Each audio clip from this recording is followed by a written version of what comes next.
Israel के PM Netanyahu बंदूक के दम पर गाजा से इजरायली बंधकों को छुड़ाना चाहते हैं, लेकिन उनकी ये कोशिश जमीनी स्तर पर कोई मुकाम हासिल नहीं कर पाई, बल्कि उनके इस तरीके ने आग में घी डालने का काम किया है।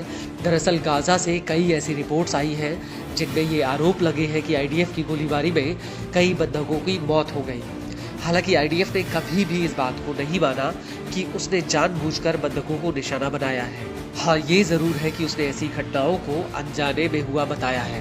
लेकिन अब आईडीएफ को लेकर एक ऐसा खुलासा हुआ है जिससे नेतन्याहू और आईडीएफ की बुरी तरह से फजीहत हो सकती है। दरअसल 4 दिसंबर 2024 को आईडीएफ ने बंधकों के परिवारों के साथ एक रिपोर्ट साझा की है, जिसमें उसने माना है कि इस साल फरवरी 2024 में गाजा के खान यूनिस शहर में उसके हमले से 6 इजरायली बंधकों की मौत हो गई थी। आईडीएफ ने अपनी रिपोर्ट में दावा किया है कि खान यूनिस की एक सुरंग में इन बंधकों को रखा गया था और आईडीएफ को इस बात की जानकारी नहीं थी कि ये बंधक इस सुरंग में है, और आईडीएफ ने इस सुरंग के पास एक एयर स्ट्राइक की थी। आईडीएफ का दावा है कि उसके इस हमले की वजह से सुरंग में जहरीली गैस घुस गई और इसके जवाब में हमास के लड़ाकों ने इन बंधकों को गोली मार दी थी। लेकिन गाजा में कई ऐसी घटनाएं सामने आई हैं जिनमें सीधे आईडीएफ की गोलीबारी में बंधकों के मारे जाने की बात सामने आई है। इस मामले में ये भी हो सकता है कि आईडीएफ ने अपनी गलती छिपाने के लिए इसका दोष हमास के ऊपर मढ़ दिया। आपको बता दें कि आईडीएफ ने जुलाई 2024 में इन बंधकों की मौत की पुष्टि की थी।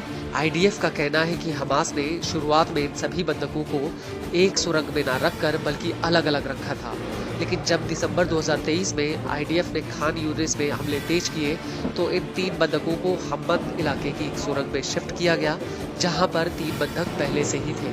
लेकिन 14 फरवरी 2024 को आईडीएफ ने हमास के सीनियर कमांडरों पर एक एयर स्ट्राइक की थी, जिसकी चपेट में ये बंधक आ गए। इस हमले को लेकर आईडीएफ के एक अधिकारी का कहना है कि हर अभियान की विशेषताएं एक जैसी होती हैं।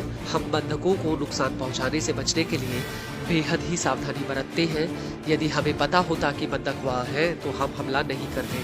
आपको बता दें कि आईडीएफ का आगे कहना है कि 20 अगस्त 2024 को उसने इन बंधकों के शवों की तलाश के लिए एक ऑपरेशन शुरू किया था, और जब ये शव उसे मिले तो उनके शरीर पर गोलियों के घाव के निशान थे। आईडीएफ का कहना है कि ऐसी संभावना कम है कि हमास के दूसरे लड़ाकों ने उनकी हत्या की है, बल्कि इसी सुरंग में से हमास के 6 लड़ाकों के शव बरामद हुए थे, जिनके शरीर पर कोई भी गोली का निशान या घाव नहीं था। इनकी मौत जहरीली गैसों के संपर्क में आने से हुई थी, जिन्हें सुरंग में छोड़ा गया था।